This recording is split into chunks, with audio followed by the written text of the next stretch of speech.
maestro, historiador Molay Maza Ontiveros, que ya llegó también para hablar sin censura. Mi querido Molay, te abrazo desde este lugar. Estoy nomás al pendiente, no vaya a regresar la señora y me quiera dar un coscorrón. Mi querido Molay.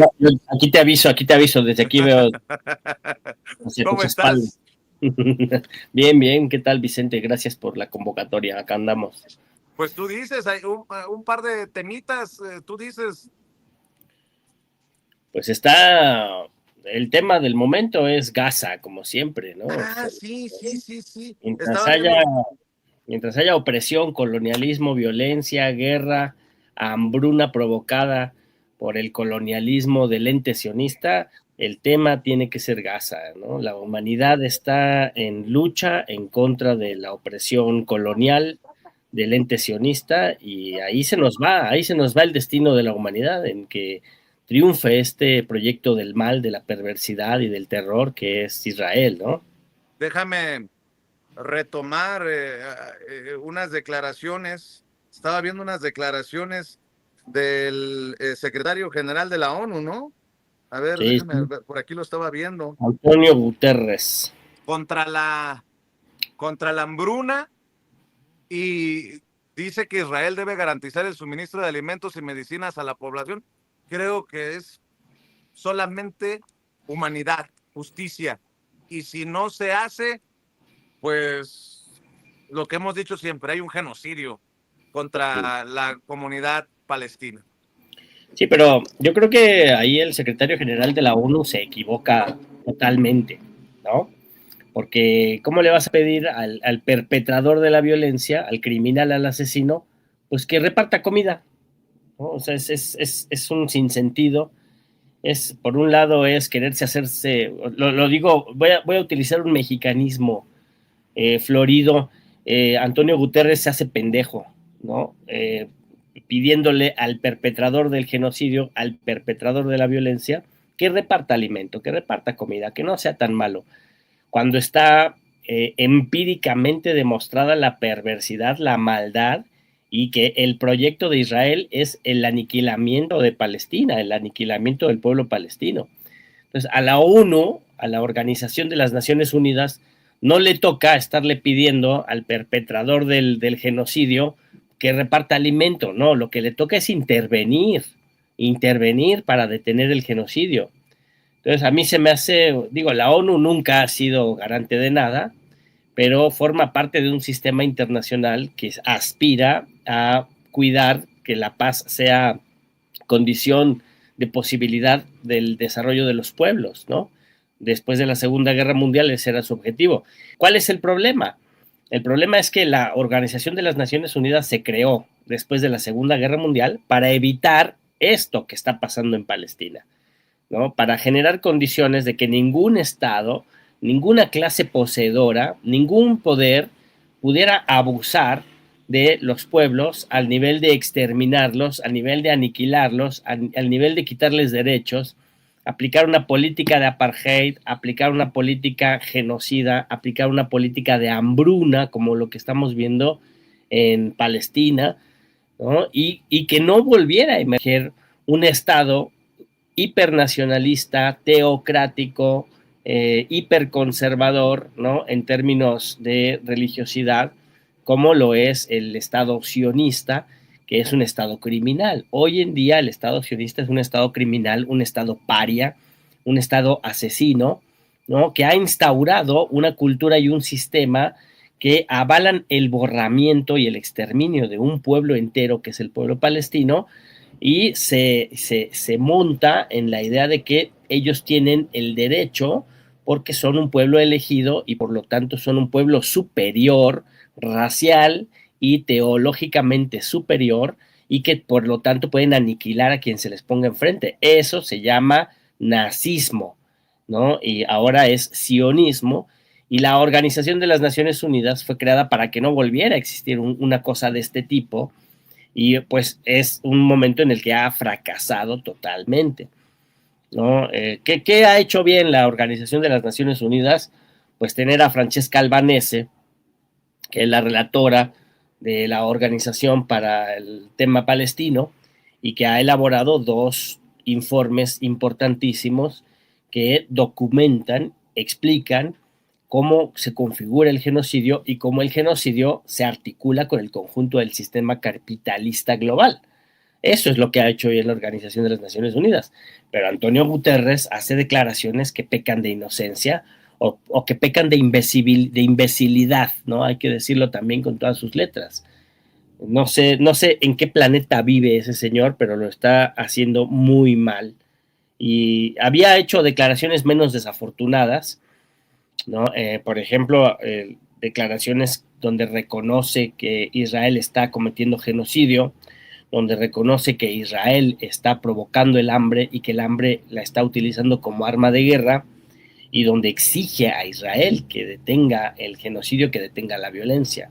Pero ya decirle que es obligación de Israel alimentar a la gente, pues eso ya es caer no sé, en la ingenuidad absoluta, o de plano quiere vernos la cara a todos, ¿no? Más bien lo que se necesita es, a estas alturas del partido, necesitamos una fuerza militar conjunta de países, de diferentes países que formen parte de Naciones Unidas, que entren y combatan de manera directa a la ocupación sionista. Eso es lo menos que se esperaría de la Organización de las Naciones Unidas. Son incapaces de hacerlo, pues entonces pues vayan poniéndose las veladoras, porque la Organización de las Naciones Unidas simplemente ha fracasado. Ha fracasado en su misión del siglo XX hacia el siglo XXI. En menos de 70 años, en menos de 1945 para acá, la Organización de las Naciones Unidas ha fracasado porque la estructura del sistema global, la estructura económica, la estructura mercantil, la estructura cultural, sigue siendo la misma que permitió el ascenso del nazifascismo y el holocausto del siglo XX, ¿no? La estructura sigue siendo la misma y por lo tanto su gestión y sus respuestas frente a la resistencia de los pueblos a la dominación, pues es la misma. Mientras existe el capitalismo, mi querido Vicente, el genocidio va a ser la norma y la ONU no puede hacer nada al respecto más que hacer el ridículo de decir que Israel le reparta comida a la gente que está siendo torturada, abusada, asesinada en Palestina.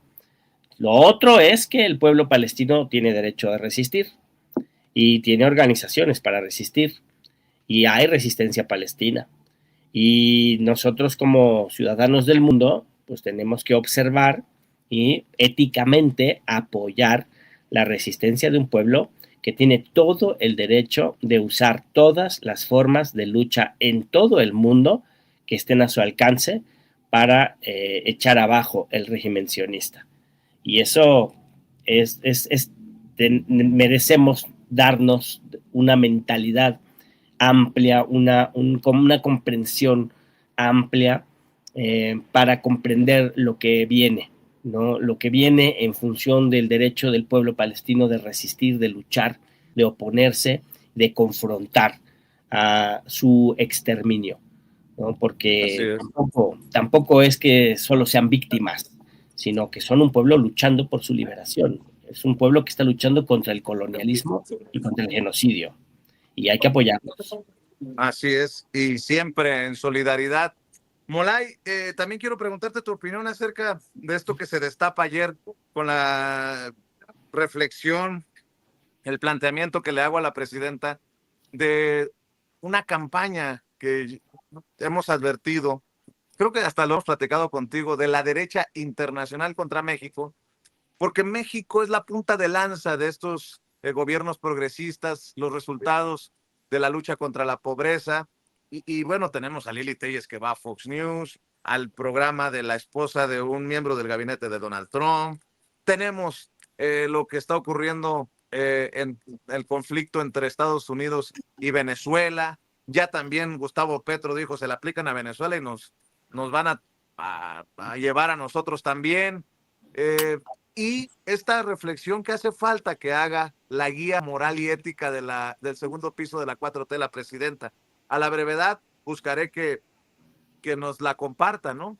¿Qué hacer para no transitar por donde ha transitado Brasil, que después de Lula, después de Dilma, caen en Bolsonaro, que no caigan en lo que ha pasado, que la 4T no termine como ha pasado en Ecuador, que no terminemos como lo que está pasando tristemente en Bolivia, porque dice la presidenta, la oposición no pinta.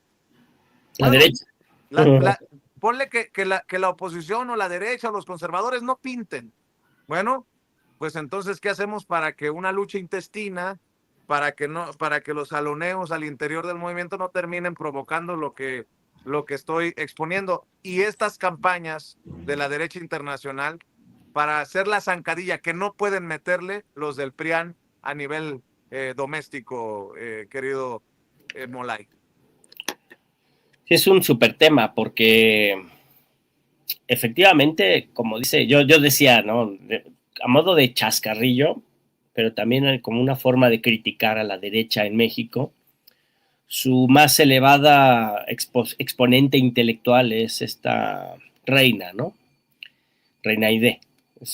Ahí está el top 100 de la intelectualidad de la derecha en este momento. Y ella lo ha dicho, la derecha no pinta, así lo dijo con esas palabras en la conferencia de la presidenta Claudia.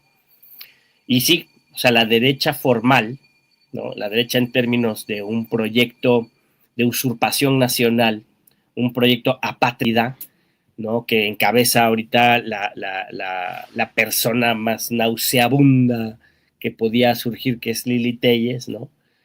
Este proyecto de entregar la nación, este proyecto de entregar al extranjero los recursos, este proyecto de imponer un sistema autoritario y violento en contra de los intereses del pueblo, está hoy en día totalmente descalificado. O sea, nuestro pueblo en las urnas ha demostrado que no tolera más esas formas de gobierno que porque los hemos tenido durante décadas, ¿no? O sea, nosotros conocemos muy bien cómo gobierna la derecha, nosotros hemos sido gobernados ya por gobiernos autoritarios y burocráticos, que es el gobierno, los sistemas postrevolucionarios del PRI, y luego los 36 años de neoliberalismo fueron gobiernos protofascistas, asesinos y criminales, que ahí está la maldita hemeroteca de cómo reprimían, asesinaban y perseguían a nuestro pueblo por protestar, por denunciar la corrupción que ellos ejecutaban, pero además no solo la corrupción en términos de que son unas ratas coludas, sino la corrupción en términos de que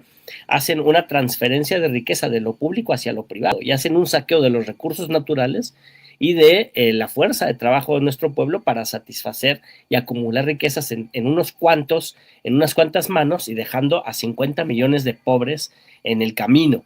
Entonces, nuestro pueblo conoce muy bien eso y nuestro pueblo ha demostrado en las urnas que rechaza ese proyecto, ¿no? Ahora, en 20, 30 años tendremos nuevas generaciones que no habrán conocido esa historia, que no la habrán vivido en carne propia y que probablemente votarán la opción de la derecha si nosotros, la izquierda, la cuarta transformación, gobernamos mal. ¿Y qué quiere decir gobernar mal? Quiere decir reciclar el viejo régimen. Si seguimos incorporando priistas, si seguimos incorporando panistas, si seguimos gobernando como ellos gobernaban, con autoritarismo, sin escuchar al pueblo, en los gobiernos municipales, en las alcaldías, si permitimos la corrupción, si caemos en la corrupción, pues le vamos a abrir la puerta al regreso de la derecha, que seguramente en 10, 20 años, esa derecha ya no será ni el PRI ni el PAN. Yo creo que el PRI y el PAN están condenados a la desaparición, pero reaparecerá la derecha porque en una república liberal, pues los sectores que representan a los enriquecidos de la sociedad, a menos de que lleguemos a construir una sociedad sin clases sociales, seguirá habiendo enriquecidos de la explotación y esos enriquecidos de la explotación tendrán una representación política. En 10 o 20 años aparecerá una representación política de esos enriquecidos y disputará gobierno y si no hacemos las cosas muy, muy bien, pues puede que nos ganen. Pero ese no es el problema. El problema es cómo se articula la derecha, cómo se articula el conservadurismo, cómo se articula el viejo régimen dentro del proceso de la transformación. Ese es el problema. Y ese es un problema que conocemos muy bien, porque en la primera transformación, que fue la lucha por la independencia nacional, en la segunda transformación, que fue la lucha por la república, la separación de poderes, en la tercera transformación, que fue la revolución social del 10-17, siempre se mete la derecha, se meten los conservadores, se meten los ricos, los factores del poder fáctico de la sociedad conservadora, se meten al proceso de transformación y terminan dirigiéndolo y terminan montándose en él. Entonces, ¿cómo hacemos para que en este proceso de transformación, en esta cuarta transformación, no se infiltren los factores del poder del viejo régimen y terminen acaballando la cuarta transformación? Yo creo que se necesita democracia interna, mayor protagonismo popular, una formación de cuadros muchísimo más agresiva, muchísimo más dinámica, y un contacto del pueblo y de sus dirigentes permanente con la población, un contacto del movimiento, de sus dirigentes, de sus cuadros políticos, de sus gobernantes, un contacto directo con la población, y agregaría la utilización por parte del gobierno, de los representantes, del conjunto de los servicios públicos que se le ofrecen al pueblo, para que se tenga un barómetro directo de cómo está funcionando el Estado en su contacto con la gente, en su contacto con la población. A mí me preocupa que se construyan nuevas élites y nuevas castas de poder económico y político que separen a los dirigentes de nuestro proceso de cambio del conjunto del pueblo. Y eso pasa cuando se tiene el dinero suficiente para acceder a servicios de élite y se descuidan los servicios a los que todos accedemos porque somos ciudadanos de nuestro país. Ese es un factor, ese es un elemento. Yo creo que los funcionarios públicos y los dirigentes de nuestro partido deberían curarse, deberían atender su salud en el servicio público de salud, en el IMSS, en el ISSSTE, deberían meter a sus hijos en escuelas públicas, deberían parir a sus hijos en el Seguro Social y en los hospitales públicos, deberían incluso ellos ir al Banco del Bienestar, por ejemplo, ¿no? Los que están arriba de 60 y tantos años deberían ir a formarse a las colas del Banco del Bienestar para sentir en carne propia lo que nuestro pueblo vive y tener la medida y el tacto de qué es lo que nuestro pueblo está necesitando en este proceso de cambio, ¿no? Todo proceso de transformación es un proceso imperfecto, no existe el paraíso socialista y nunca ha existido, pero justo lo que necesitamos es que los cuadros dirigentes que no se conviertan en élites estén vinculados, articulados de manera orgánica con el acontecer y con la vida cotidiana del conjunto de la población para tener una sensibilidad y un aprendizaje directo de lo que el pueblo está viviendo y entonces de manera directa observar dónde se necesita meter la mano, dónde se necesita atender al pueblo, ¿no? Tenemos que ser muy vigilantes con una actitud burocrática, despótica, insensible y poco afectiva en los servicios públicos, en todos los servicios públicos. Hay que ser muy sensibles al respecto, de arriba para abajo muy sensibles para atender bien a la gente y de abajo para arriba muy exigentes para que nos atiendan bien, muy exigentes para que se respete nuestro derecho y muy exigentes para observar y vigilar el cumplir bien del servicio público y el cumplir bien de este proceso de dinamización de la democracia. Creo que así podemos ir frenando la posibilidad que dentro del movimiento, dentro de nuestro proceso de cambio, se recicle el viejo régimen que va más allá del PRI y del PAN, ¿no? Sino que se reproduce en conductas, en actitudes, en tradiciones, en inercias políticas que reproducen prácticas de dominación y de despotismo en contra de las mayorías sociales, racismos, clasismos, machismos, misoginias. Eso es lo que hay que vigilar que no se repita, porque formalmente hemos ganado la batalla, formalmente hemos ganado las elecciones, hemos puesto un nuevo gobierno, pero ese nuevo gobierno forma parte de nuestra cultura, forma parte de nuestra sociedad y por lo tanto tiene los vicios que tiene nuestra cultura y nuestra sociedad, y entonces hay que vigilarlo y hay que exigirle que se comporte de manera diferente para construir una nueva forma de hacer política y construir una nueva forma de desarrollar nuestra democracia. En términos formales estamos avanzando muy bien, pero hay que darle contenido a este nuevo proceso y no permitir que dentro del conjunto del proceso, del movimiento enorme, gigantesco, heterogéneo que es la cuarta transformación, se nos cuele ahí la derecha, se nos cuele ahí el tradicionalismo, se nos cuele ahí la oligarquía y termine acaballando nuestro proceso como lo ha hecho en la independencia, en la república y en la revolución, ¿no? Y lo podemos revisar históricamente, ahorita nada más lo enuncio de esa forma, para que no pensemos que ya porque llegó nuestro partido ya ganamos y entonces ya nos vamos a descansar. No, o sea, llegamos al gobierno, empieza la revolución, diría el bueno de Fidel Castro. Pues mi querido Molay, creo que hay mucho. Hay mucho. He recibido llamadas, mensajes por lo que estás diciendo, por el tema que estamos abordando. Y de eso se trata, de que este espacio sea libre como el viento, que sirva para eso, para expresarnos. Habrá muchas cosas en las que no estemos de acuerdo, pero bueno, aquí en este espacio expresémonos, abordemos estos temas y si te parece, ¿por qué no cerramos invitando a la audiencia a tus redes sociales y a tus esfuerzos independientes, Molay? Pues acá andamos, a mí me encuentran allá en las redes sociales como Molay Maza. Hasta ahora soy el único Molay Maza. En este país creo que soy el único con ese nombre, así que me pueden encontrar fácilmente. Y en la 4TV, ahí véannos, ahí estamos haciendo un programa que es Demosicratos. El capítulo 11 tiene dedicatoria para Palestina y Estados Unidos, que son dos procesos muy interesantes. Chéquenlo, búsquenlo. En YouTube es un canal de YouTube, la 4TV.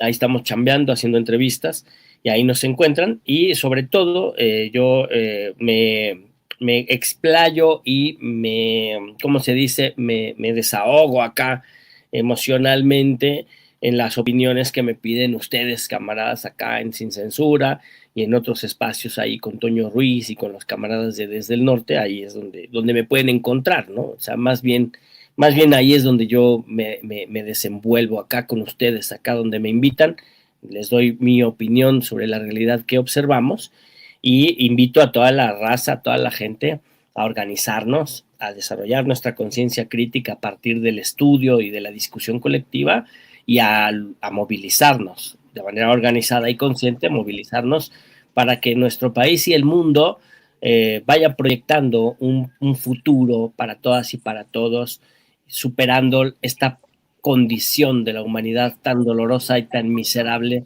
que es una prehistoria de la humanidad, ¿no? Hay que llegar a otro momento de nuestra historia en donde realmente seamos humanidad para todas y para todos. Todavía no lo hemos logrado, pero en eso vamos caminando. La vanguardia de ese proceso hoy es la resistencia palestina y hay que apoyarla con todo. Así es, le mando un saludo también al equipo de la 4TV, especialmente a los que no me quieren ahí en la 4TV, que ayer ni siquiera subieron los planteamientos a la presidencia. Todos subieron menos lo de Vicente Serrano. Y dije yo, no, ha de ser casual. No, tampoco subieron mi participación en la moreniza con la presidenta de... En fin, a todos les mando un saludo. Que Dios me los bendiga. Yo sí te vi en la moreniza, Vicente, ¿cómo no? Ahí está. Yo sé de lo que hablo, hermanito. Bien. Te mando un abrazo, Molay. Cuídate mucho, Vicente, y recuerda que pues esto es un proceso y hay que luchar, resistir, avanzar y nunca rendirse porque pues así, la libertad se tiene que imponer al final. Así es, así toca, mi querido Molay. Nos vemos pronto aquí en Sin Censura. Molay Mazón Tiveros, maestro, Cuídate. historiador, analista y amigo de la casa en este espacio libre como el viento.